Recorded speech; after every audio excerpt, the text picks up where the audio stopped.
ખૂબ જાણીતો BZ Ponzi scheme કૌભાંડનો case કે જેને લઈ અને મહત્વના સમાચાર પ્રાપ્ત થઈ રહ્યા છે। BZ પોન્ઝી સ્કીમના કૌભાંડના મુખ્ય આરોપી ભૂપેન્દ્રસિંહ ઝાલાને ગ્રામ્ય કોર્ટમાંથી રાહત। અમદાવાદ ગ્રામ્ય સેશન કોર્ટે અન્ય એક કેસમાં ભૂપેન્દ્રસિંહ ઝાલાને જામીન આપ્યા છે। જો કે જામીન મળ્યા બાદ ભૂપેન્દ્રસિંહ ઝાલાને હજુ પણ જેલમાં રહેવાનો વારો આપ્યો છે। મહાકૌભાંડી ભૂપેન્દ્રસિંહ ઝાલા વિરુદ્ધ 3 ફરિયાદ નોંધાઈ છે, જે પૈકી 2 ફરિયાદમાં ભૂપેન્દ્રસિંહ ઝાલાને જામીન મળ્યા છે। અગાઉ કોર્ટે ભૂપેન્દ્રસિંહ ઝાલાના કેટલાક બેંક એકાઉન્ટ પણ અનફ્રીઝ કર્યા છે। ત્યારે CID ક્રાઇમે નોંધેલી મુખ્ય ફરિયાદમાં ભૂપેન્દ્રસિંહ ઝાલાને હજુ સુધી જામીન નથી મળ્યા। મુખ્ય ફરિયાદની જામીન અરજી પર આગામી દિવસોમાં હાઈકોર્ટમાં સુનાવણી હાથ ધરાશે। ખરેખર ભૂપેન્દ્રસિંહ ઝાલા માટે અને એમના રોકાણકારો માટે સારા ન્યૂઝ છે।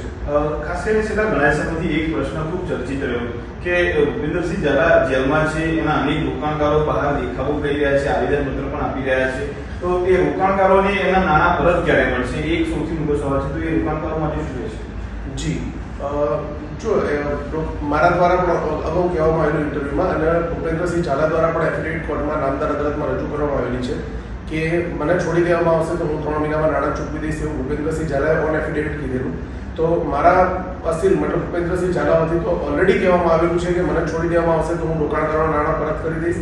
અને હું આજે પણ આપના દ્વારા આપના માધ્યમથી રોકાણકારોને આશ્વસ્ત કરવા માંગુ છું કે ભૂપેન્દ્રસિંહ ઝાલા જેવા કોર્ટમાંથી રિલીઝ થશે, જેલમાંથી રિલીઝ થશે, એને તરત જ એમની સમય મર્યાદામાં રોકાણ કરવાના નાણાં પરત આપી દેશે, જે બાબતે કોઈ પણ રોકાણકારે ચિંતિત થવાની જરૂર નથી।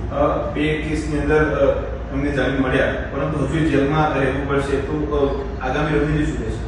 આગામી રણનીતિમાં એક જ કેસમાં જામીન મેળવવાના બાકી છે, જેની માટે અમે ઓલરેડી નામદાર હાઈકોર્ટની અંદર બેલ ફાઇલ કરી ચૂક્યા છીએ અને આફ્ટર વેકેશન અમે એની આગળની જે પ્રોસિડિંગ્સ છે પૂરી કરી અને બેલ મેળવવા માટે તજવીજ કરીશું।